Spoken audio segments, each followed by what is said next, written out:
ان کے ہوش اڑ جاتے تھے، یہ کیا ہو گیا؟ پہلے 3000 سنبھالے نہیں جا رہے تھے، آج تو صبح سے دیکھ رہے ہیں مسلمان آئی جا رہے ہیں، لہذا آج ہم نہیں بچتے۔ اسی طرح انہوں نے اسی میں عافیت سمجھی کہ یہاں سے بھاگ جائیں، یہاں سے نکل جائیں۔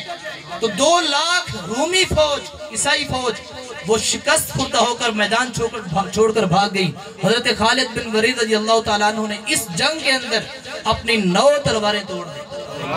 9 تلواریں اس ایک میدان جنگ میں حضرت خالد بن ولید رضی اللہ تعالیٰ عنہ نے توڑی ہیں، اور اس وقت نبی علیہ السلام نے ان کو لقب دیا تھا سیف اللہ، اللہ کی تلوار۔ اللہ کی تلوار۔ تو مسلمان وہ ہوتا ہے کہ جب کبھی کافر کے ساتھ اس کا مقابلہ ہو تو پھر وہ بزدل نہیں بنتا، جان کو پیارا نہیں کرتا، بلکہ سب کچھ قربان کر کے اسلام کا دفاع کرتا ہے، میدان جہاد میں آتا ہے اور اس وقت اسلام کا جھنڈا بلند کرتا ہے۔ یہی جو حضرت خالد بن ولید رضی اللہ تعالیٰ عنہ نے کیا تھا۔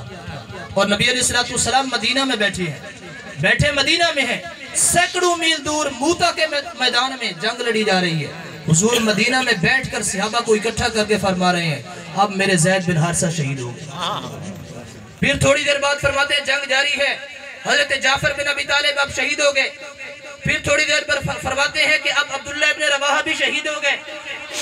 اب اسلام کا جھنڈا اخذ سیف من سیوف اللہ، اسلام کا جھنڈا اس ہستی نے پکڑا ہے جو اللہ کی تلواروں میں سے ایک تلوار ہے۔ اللہ اس کے ہاتھ پر اسلام کو فتح عطا کرے گا۔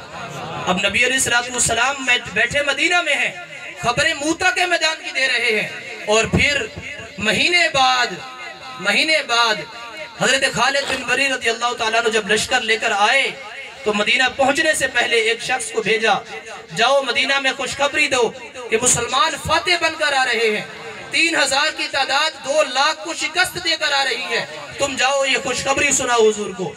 اب صحابی آتا ہے مسجد نبوی کے اندر حضور کو خوشخبری سنانے کے لیے، تو اس مسجد نبوی میں صحابہ بیٹھے ہیں، وہ آ کر جب بتانے لگتا ہے نبی علیہ السلام فرماتے ہیں بتا، میں بتاؤں جنگ کے حوال یا تو بتاتا ہے؟ اس نے کہا یا رسول اللہ ویسے تو آپ پر ایمان ہی ہے، لیکن اگر آپ بتا دے جنگ کے حوال تو ایمان اور بڑھ جائے گا۔ تو صحابی رسول نے جب یہ کہا، نبی علیہ السلام نے ساری جنگ کی ساری صورتحال بتائی کہ اس طرح زید بن حارثہ شہید ہوئے، اس طرح بعد میں جعفر بن ابی طالب وہ قیادت کرتے رہے، وہ بھی شہید ہو گئے، اور اس کے بعد عبداللہ بن رواحہ نے جھنڈا پکڑا تھا، وہ بھی شہید ہو گئے تھے۔ اس کے بعد حضرت خالد بن ولید رضی اللہ تعالیٰ عنہ نے اس طرح قیادت کی، اس طرح اللہ نے تمہیں فتح سے نوازا ہے۔ تو اس نے کہا واللہ، اللہ کی قسم جیسے آپ نے بیان کیا ہے ایک ذرہ برابر بھی بات ادھر ادھر نہیں ہے۔ نعرہ تکبیر، نعرہ رسالت، شان مصطفیٰ۔ یہ مسلمانوں کی تاریخ ہے کہ انہوں نے ہمیشہ حق کا دفاع اپنی جانیں قربان کر کے کیا ہے، انہوں نے اسلام کی خاطر جانیں قربان کی ہیں، گھر چھوڑ کر جانا، وطن چھوڑ کر جانا، بال بچے ان کے بھی تھے، وطن ان کا بھی تھا، جائیدادیں ان کی بھی تھی، کاروبار ان کے بھی تھے، فصلیں ان کی بھی پکی تھی۔ یہ صرف ہمارے ساتھ ایسا نہیں ہے، یہ ان کے ساتھ بھی تھا، انہوں نے سب کچھ قربان کر کے دین کو ہم تک پہنچایا ہے۔